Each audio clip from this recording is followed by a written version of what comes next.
Assalamualaikum warahmatullahi wabarakatuh. Selamat pagi anak-anak semuanya. Pagi, Bu. Pagi, Bagaimana kabar? Baik. Ya, semoga di pagi hari ini kita dalam keadaan sehat walafiat. Saya lihat belum semuanya hadir ya. Untuk Bapak dan Ibu, kakak tetehnya mohon pendampingannya. Semoga dalam pembelajaran nanti lancar. Belum belajar, marilah kita berdoa sesuai dengan agama dan kepercayaannya masing-masing ya. Sebelum belajar, marilah kita berdoa sesuai dengan agama dan kepercayaan kita masing-masing. Semoga dalam belajar nanti kita diberikan kemudahan, diberikan kelancaran, kemudian diberikan kesehatan selalu ya. Berdoa dalam hati mulai. Terima kasih. Pelajaran hari ini, kalian kan sudah mempelajari tentang Bhinneka Tunggal Ika ya. Bhinneka Tunggal Ika itu apa tuh? Berbeda-beda tapi tetap satu, yaitu Indonesia. Beragaman ya. Ada keberagaman budaya, diantaranya keberagaman suku bangsa, agama, dan lain-lain. Ya. Kemudian setelah mempelajari pelajaran ini, kalian nanti bisa menentukan gagasan pokok dan gagasan pendukung dari suatu paragraf.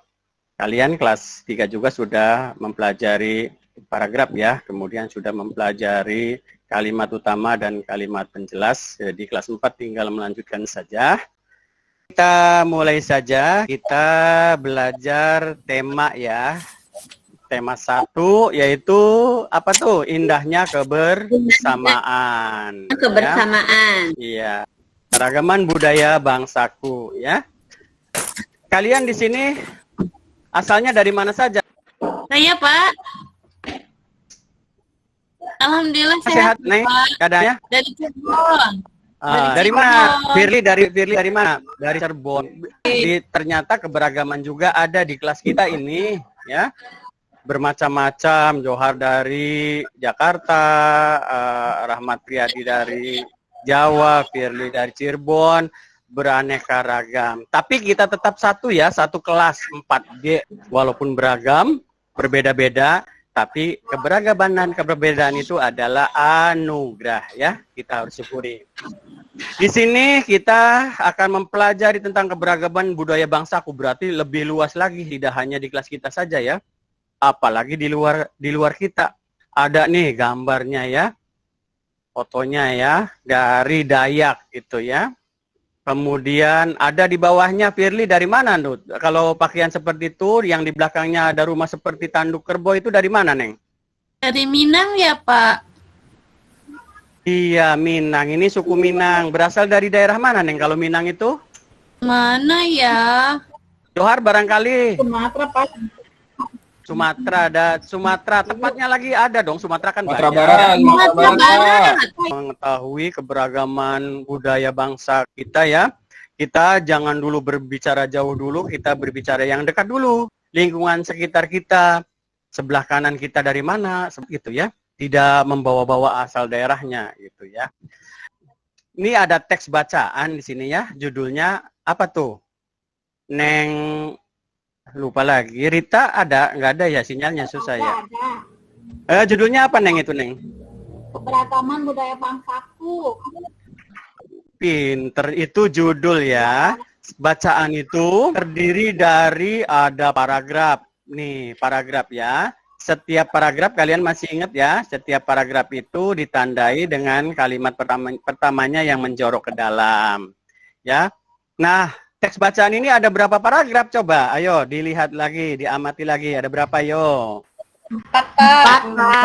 Ya, ada 4. Dilihat dari angkanya juga ada 4 ya. Nah, nanti teks bacaan ini ada di buku kalian. Kalian dibaca ya. Nanti kalian temukan gagasan pokok dan gagasan pendukung pada setiap paragraf ini, ya. Nah, kalau kelas 3 kan cuma mengetahui kalimat utama dan kalimat penjelas. Sekarang kita menentukan gagasan pokok dan gagasan pendukung atau gagasan penjelas. Nah, sebelum itu, baiklah Pancas jelaskan ya, biar kalian tidak bingung bagaimana sih Pak caranya, kan saya belum tahu gitu. Ya, di sini ada gagasan pokok dan gagasan pendukung ya. Gagasan pokok adalah topik yang dibahas pada suatu teks.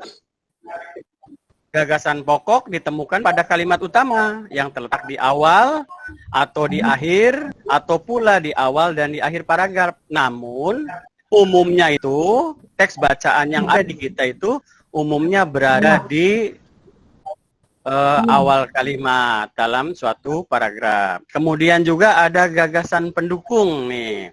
Gagasan pendukung adalah uraian atau informasi tambahan pada suatu bacaan. Nah, cara mencarinya bagaimana, Pak? Nah, cara mencarinya itu, cara menentukan dan mencari gagasan pokok dan gagasan pendukung itu, kalian harus membaca teks bacaan itu dengan cermat ya. Jangan main-main, konsentrasi. Ya. Kemudian cermati kalimat pertama ya, yang biasanya terdapat kalimat utama itu pada kalimat pertama hingga kalimat terakhir pada setiap paragraf. Dan ketiga, temukan kalimat utama dan kalimat penjelas dalam paragraf itu ya. Nah, kalau sudah ditemukan akan gampang sekali menentukan gagasan pokok dan gagasan pendukungnya. Ya, ini. Pancas kasih contoh satu paragraf saja ya, biar kalian jelas. Nah, di sini ada judulnya batik ya, seperti Pancas yang pakai batik tadi ya. Batik judulnya ya. Baik, Pancas bacakan saja, kalian tetap konsentrasi. Batik merupakan kain tradisional Indonesia. Ini satu paragraf ya. Satu paragraf ini. Di tulisan yang warna hijau itu adalah kalimat utama ya. Terletaknya juga di awal paragraf. Nah, yang di bawahnya yang di warna ungu itu adalah kalimat penjelas ya. Sampai di sini kalian paham ya, letaknya di mana kalimat utama dan kalimat penjelas. Nah, kalau sudah ditemukan kalimat utama dan kalimat penjelasnya akan sangat mudah sekali kalian dalam menentukan gagasan pokok dan gagasan pendukung. Mari kita lihat slide yang selanjutnya. Ya, batik merupakan kain tradisional.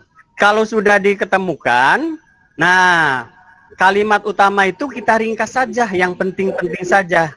Misalnya batik merupakan kain tradisional Indonesia, ya itu bisa diringkas saja menjadi kain batik merupakan kain asli Indonesia, ya atau batik kain tradisional Indonesia, ya. Yang penting kalian mengerti tema kalimat utama itu ya.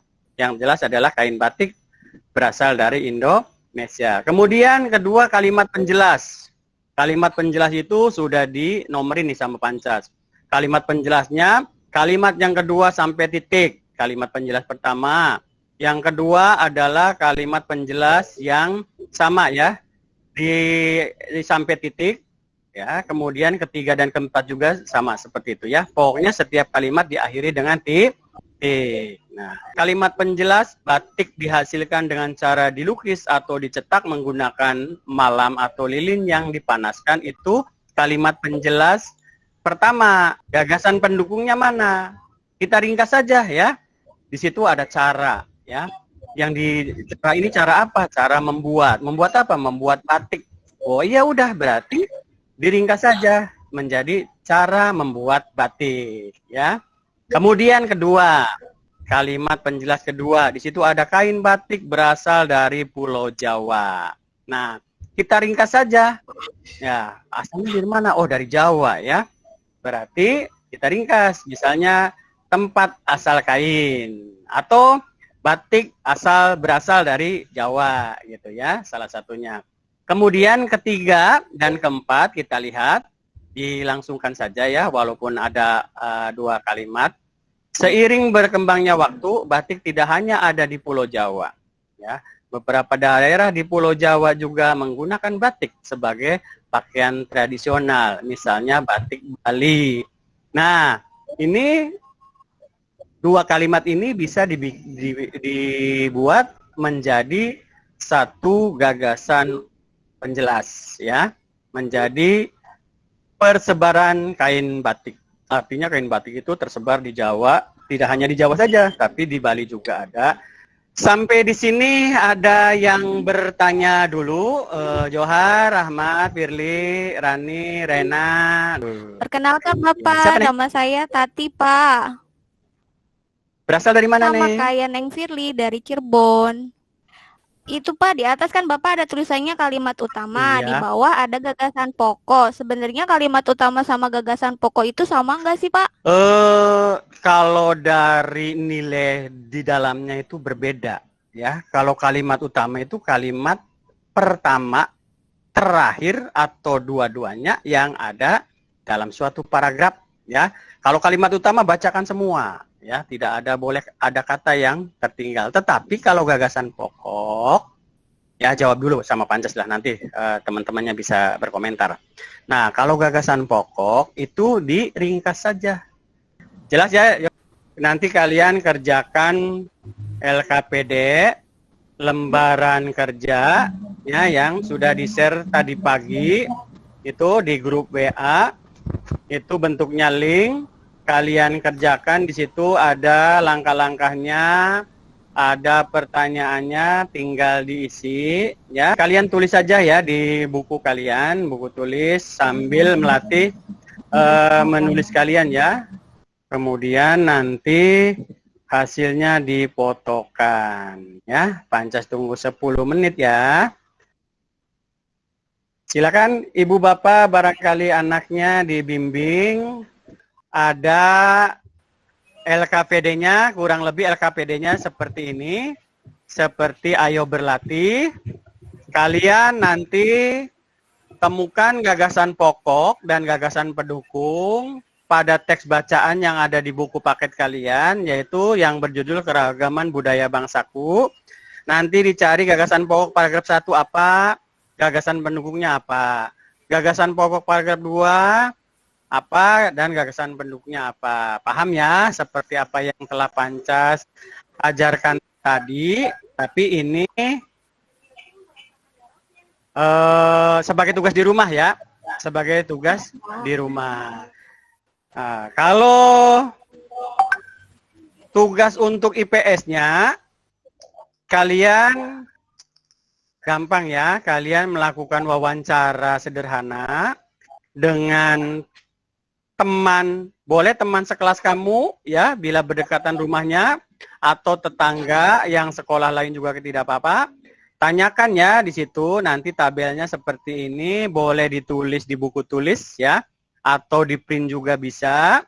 Nah, lakukan wawancara dengan 5 teman kelasmu. Tanyakan keberagaman daerah asalnya. Di sini sudah dituliskan sama Pancas, namanya siapa?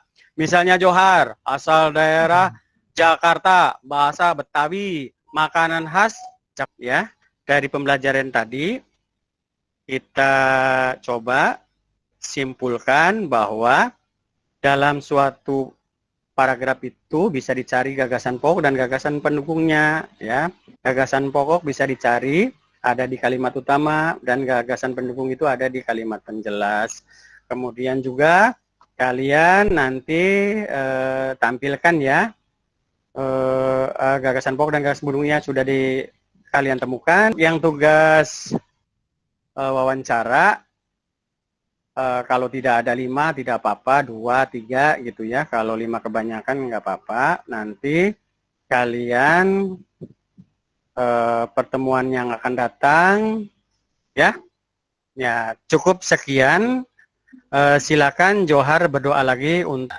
Ya, terima kasih itu teman-teman peer teaching maupun teman-teman kuliah semua. Kita sementara menyudahi dulu karena ada sholat Jumat. Kita akhiri pertemuan sementara kita ini sampai di sini. Kita berdoa semoga pertemuan ini banyak manfaatnya buat kita.